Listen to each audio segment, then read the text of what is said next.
Hi అండి, welcome to yours మను. ఈరోజు వీడియోలో అధిక మొత్తంలో ప్రోటీన్ ఉన్న రాజ్మాతో చపాతీలోకి కర్రీ చేయబోతున్నాను. ఈ రాజ్మాలో క్యాలరీలు అనేవి చాలా తక్కువగా ఉండటం వల్ల అధిక బరువును తగ్గించడంలో చాలా బాగా హెల్ప్ అవుతుంది. అలాగే రాజ్మాను రెగ్యులర్గా తీసుకోవడం వల్ల స్టొమక్ రిలేటెడ్ ప్రాబ్లమ్స్ కూడా చాలా బాగా క్యూర్ అవుతాయి. వీక్లీ 2 to 3 టైమ్స్ ఈ రాజ్మాను తీసుకోవడం వల్ల మన బోన్స్ పెయిన్స్ కూడా తగ్గుతాయి. సో ఇన్ని హెల్త్ బెనిఫిట్స్ ఉన్న ఈ రాజ్మాతో ఇప్పుడు కర్రీ చేసేద్దాం.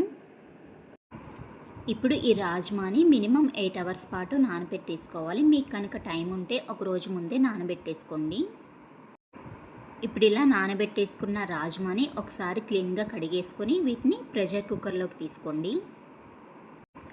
ఇప్పుడు ఈ రాజ్మాని ప్రెషర్ కుక్కర్లోకి వేసేసుకున్న తర్వాత ఇందులో సరిపడా వాటర్ పోసేసుకోండి. ఇప్పుడు ఇందులో ఒక 2 బిర్యానీ ఆకులు, కొంచెం లవంగాలు, యాలకులు, దాల్చిన చెక్క, అలాగే 1 table spoon salt, 1 table spoon కారం, అలాగే 1 టేబుల్ స్పూన్ అల్లం వెల్లుల్లి పేస్ట్, కొంచెం ఆయిల్ వేసుకొని మూత పెట్టేసుకోండి కలుపుకొని. ఇలా మూత పెట్టేసుకొని మీరు కనుక 8 అవర్స్ పాటు ఈ రాజ్మాని నానబెట్టుకున్నట్లయితే 12 విజిల్స్ వచ్చేంత వరకు ఉడికించుకోండి. మీరు కనుక ఒక రోజు ముందే ఈ రాజ్మాని నానబెట్టుకున్నట్లయితే 4 to 5 విజిల్స్ వచ్చేంత వరకు ఉడికించుకుంటే సరిపోతుంది. మీరు ఎప్పుడు నానబెట్టుకున్నా సరే ఈ రాజ్మా మాత్రం సాఫ్ట్గా అయ్యేంత వరకు ఉడికించుకోవాలి.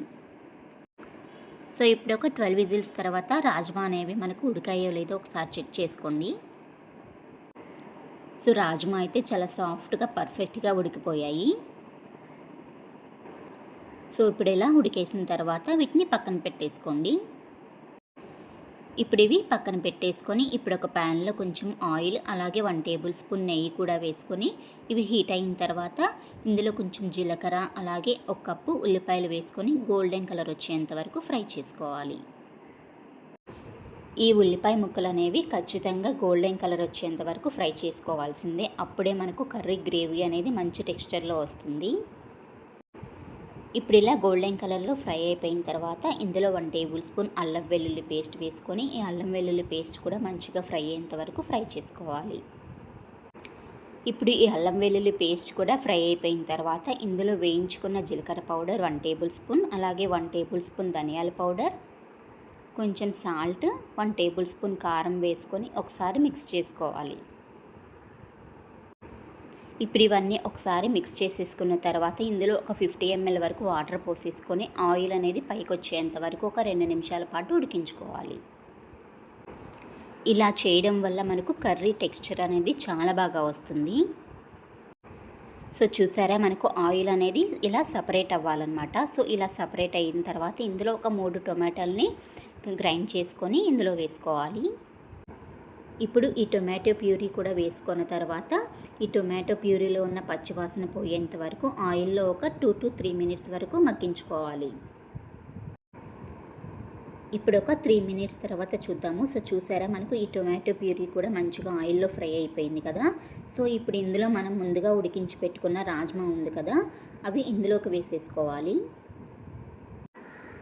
ఇలా ఈ రాజ్మానంతటిని వాటర్తో సహా వేసేసుకోవాలి. ఇలా వాటర్తో సహా వేసేసుకున్న తర్వాత మూత పెట్టేసుకొని ఒక 10 నిమిషాల పాటు మీడియం ఫ్లేమ్లో పెట్టేసుకొని కుక్ చేసుకోవాలి.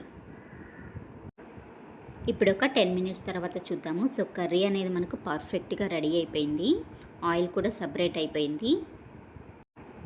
కర్రీ అయితే చూస్తుంటేనే నోరూరిపోతుంది కదా.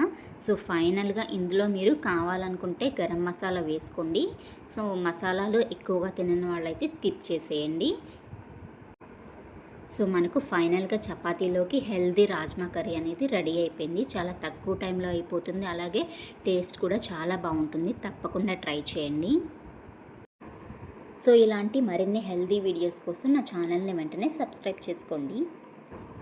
కర్రీని ప్రిపేర్ చేసి ఎలా వచ్చిందో కామెంట్ చేయండి. Thank you.